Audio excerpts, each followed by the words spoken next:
नमस्कार दोस्तों, मैं हूं वंदना भारती और आप देख रहे हैं कमोडिटी इनसाइट्स। आज ये एक खास एपिसोड है कि आ रही हो, ये आप लोगों की फरमाइश पे ही है क्योंकि गोल्ड ये एक ऐसा काउंटर है जिसमें इतनी सारी चीजें हो रही हैं और लगभग अगर देखा जाए सबसे ज्यादा ध्यान आया इस एसेट क्लास पे जब सेंट्रल बैंक्स ने यहाँ पे लगभग 12-13 साल पहले लगातार एग्रेसिव बाइंग करनी शुरू करी थी, क्योंकि ये जो एसेट क्लास है ये बहुत वैल्यूएबल रहा है। रिटर्न वाइज यहाँ पे बहुत ज्यादा मतलब अच्छा रहा है, ट्रस्टेड रहा है। 5,000 सालों से ये इंडिया में ट्रस्टेड रहा है, लेकिन इसे साथ साथ में एक पैसिव एसेट क्लास के रूप में जाना जाता है, नॉन यील्डिंग हम इसे जिसे बोलते हैं। लेकिन ये खासकर लाइमलाइट में आई जब यहाँ पे सेंट्रल बैंक्स जो हैं लगभग 12-13 साल से लगातार बाइंग करते हुए नजर आए और ईटीएफ में भी यहाँ पे अच्छा खासा पार्टिसिपेशन देखने को मिला और साथ में मूवमेंट्स आई यहाँ पे डेरिवेटिव मार्केट में। अब डेरिवेटिव मार्केट में मूवमेंट आई तो यहाँ पे ट्रांसपेरेंसी भी आई, आगे का आउटलुक भी हमें पता चला, लेकिन कुछ वोलाटिलिटी भी आई।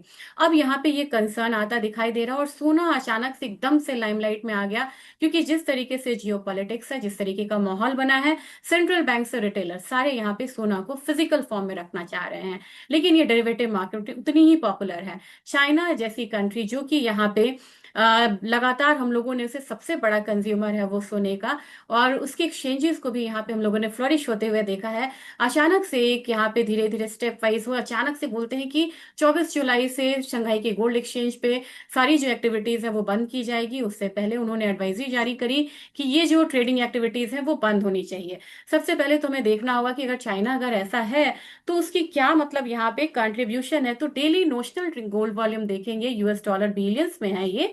तो जो लंदन है ये सबसे बड़ा मार्केट है, कॉमेक्स उससे बड़ा मार्केट है, यहाँ पे शंघाई भी है जो कि चाइना का ही मार्केट है। लेकिन बात आज हम इसकी करेंगे 3.5% का, जिसमें बिलियंस में जिसमें ट्रेड होता है, वहां की बात आज हम करेंगे। और सबसे बड़ी बात यह है कि ये दो मार्केट है, तो सिर्फ इस मार्केट पे यहाँ पे ये डिसीजंस क्यों लिए जा रहे हैं, ये आपको ध्यान देने की बात है।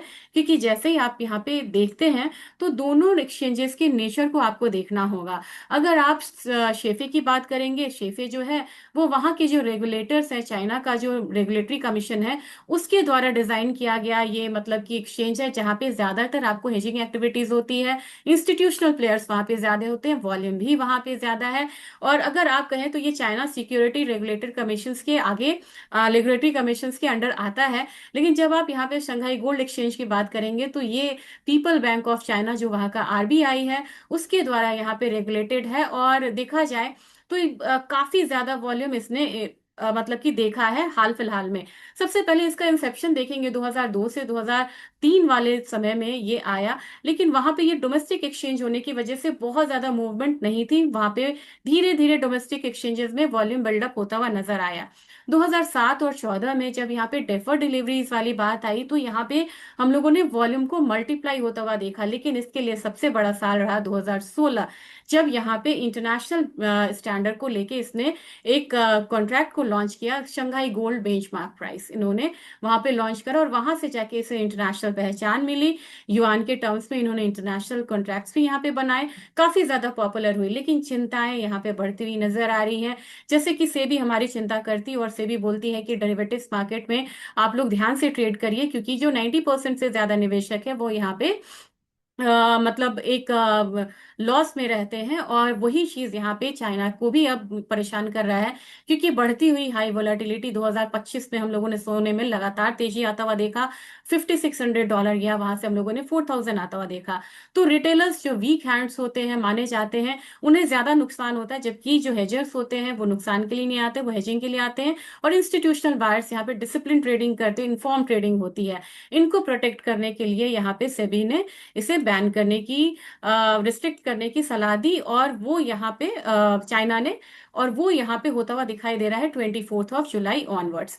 अब एक मैंने यहाँ पे छोटा सा यहाँ पे पीपीटी में बनाई हूँ जिसके जरिए यहाँ पे स्टेप वाइज हम चलेंगे कि आखिरकार यहाँ पे हुआ क्या है और किस तरीके से ये काम करेगा और इसका इम्पैक्ट जो है वो हमारी मार्केट पे क्या आता हुआ दिखाई देगा। तो सबसे पहले तो यही देखेंगे कि China moving from speculation to stability. अब ये रिटेलर्स की जो स्पेकुलेशंस है उसको यहाँ पे एक्टिविटीज को दूर करने जा रहा है और स्टेबिलिटी की तरफ आ रहा है। इसका मतलब है कि ये टारगेटेड शिफ्ट है, एक बैन नहीं है। इस बात को आप ध्यान में रखिएगा, क्योंकि जो मेजर चाइनीज बैंक्स हैं वो होल्ड कर रहे हैं रिटेल के प्रेशियस मेटल ट्रेडिंग को, जिसमें कि जो लिंक्ड है शंघाई गोल्ड एक्सचेंज से। अगेन लेकिन मैं बोलूंगी शंघाई गोल्ड एक्सचेंज से, शेफे से नहीं यहाँ पे लिंक्ड है। वो सिर्फ शंघाई गोल्ड एक्सचेंज के ट्रेडिंग को यहाँ पे मतलब रिस्ट्रिक्ट कर रहे हैं। अब ये ब्लैंकेट बैन नहीं है, सबसे बड़ी बात है। एक मतलब यहाँ पे बहुत ज्यादा अफवाह ना हो जाए कि ये ब्लैंकेट बैन है, और ये रेगुलेटरी मेजर्स है जो कि बड़े कम तबके पे है, और ये रिटेलर्स पे है। यानी कि जो इंस्टीट्यूशनल ट्रेडर्स हैं वो यहाँ पे अपनी एक्टिविटीज करते रहेंगे, हेजेस के लिए ये एक्टिविटीज होती रहेंगी। तो ये लीवरेज रिटेल ट्रेडिंग को ही यहाँ पे सिर्फ बंद कर रहे हैं। ये कोई nation wide gold trading ban नहीं है। सबसे बड़ी बात यह है, यहाँ पे हमें ज्यादा परेशान होने की जरूरत नहीं है।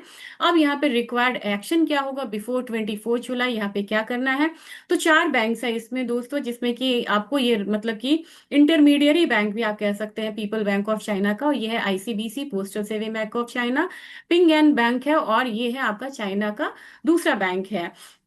अब पहला क्या है कि आपकी जो भी पोजीशंस हैं वो आप मतलब कि करंटली उसको पूरा यहाँ पे मतलब सेल करोगे, और आपको पोजीशन से आपको निकलनी होगी, अपनी होल्डिंग्स को यहाँ पे लिक्विडेट करता हुआ नजर आना होगा।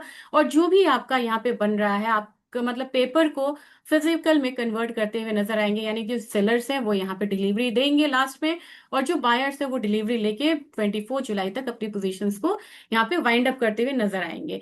अब ये परेशानी बढ़ी थी तब, जबकि यहाँ पे कोविड टाइम में हम लोगों ने निगेटिव जाता हुआ देखा था क्रूड को, चाहे वो आपका मैकेनिकल एरर हो या ह्यूमन एरर हो या जो भी एरर हो, लेकिन वहां पे मार्केट बहुत परेशान हुई थी।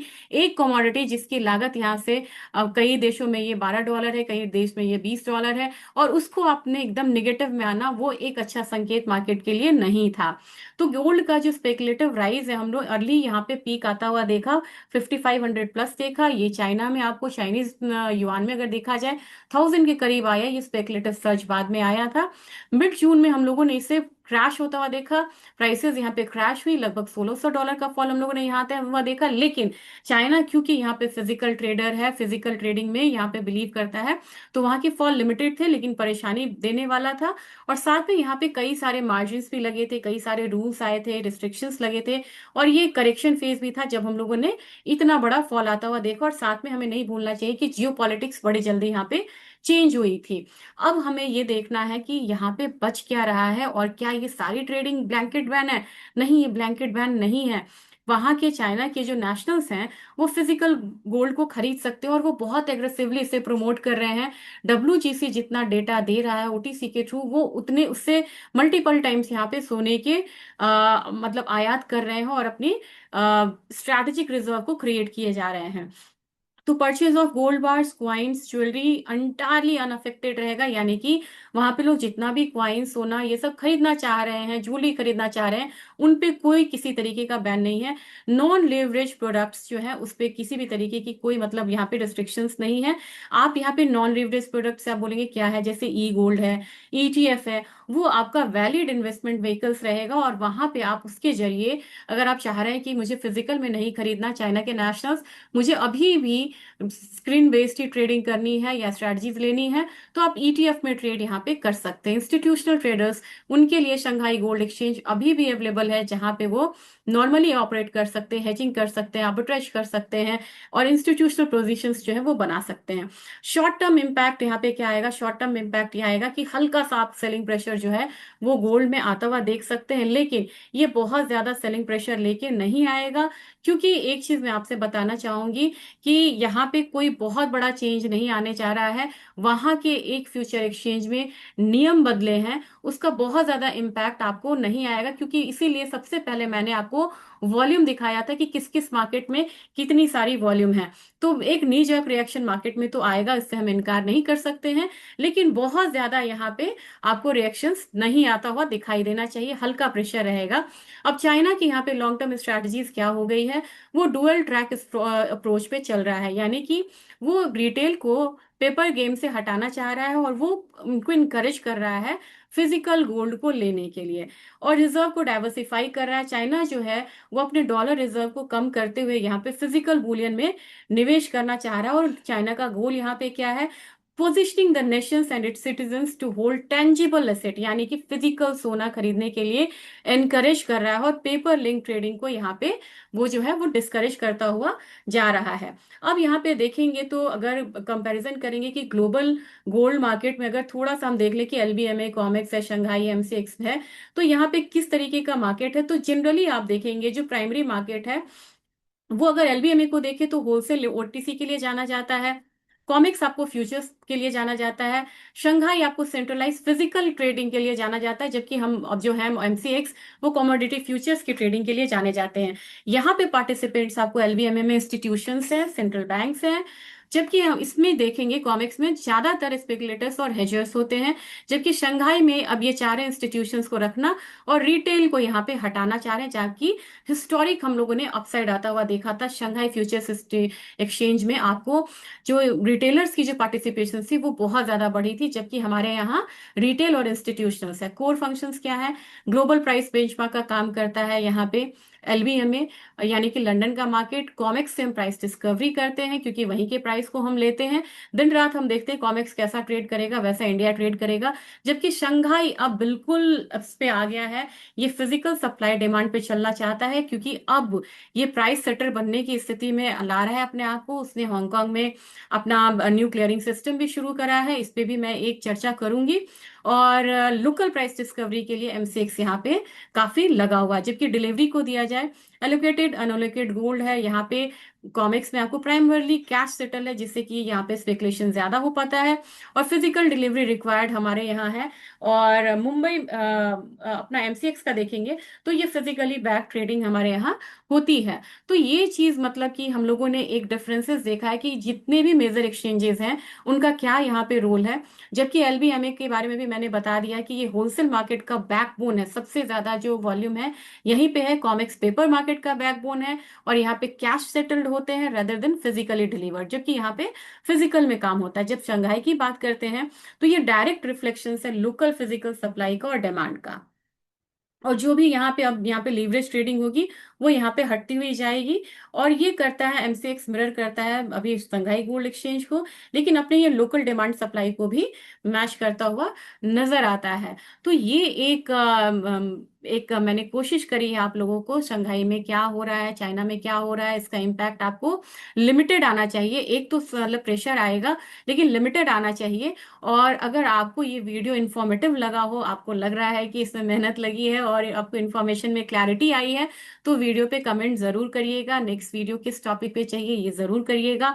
और हमारे साथ हमारा एक टेलीग्राम चैनल है जिसका नाम है कमोडिटी मंत्रा बाय एसएमसी, ये एक फ्री चैनल भी है, प्रीमियम भी है। एटलीस्ट आप हमारे फ्री चैनल से जुड़िए, जो कि लिंक में डिस्क्रिप्शन में लिंक दिए हुए हैं, उसको वन क्लिक से आप यहाँ पे ज्वाइन कर सकते हैं। वो टेलीग्राम चैनल को ज्वाइन करिए जहाँ पे कि आपको ट्रेडिंग स्ट्रैटेजी से लेके इस तरीके के काफी सारे updates through out the day दिए जाते हैं, सुबह के 7:30 से लेके रात के 10:30 और 11 बजे तक, ताकि आप मार्केट के साथ अपडेटेड रहिए। तो लिंक डिस्क्रिप्शन में है, उसको ज्वाइन करना ना भूलिए। Thank you.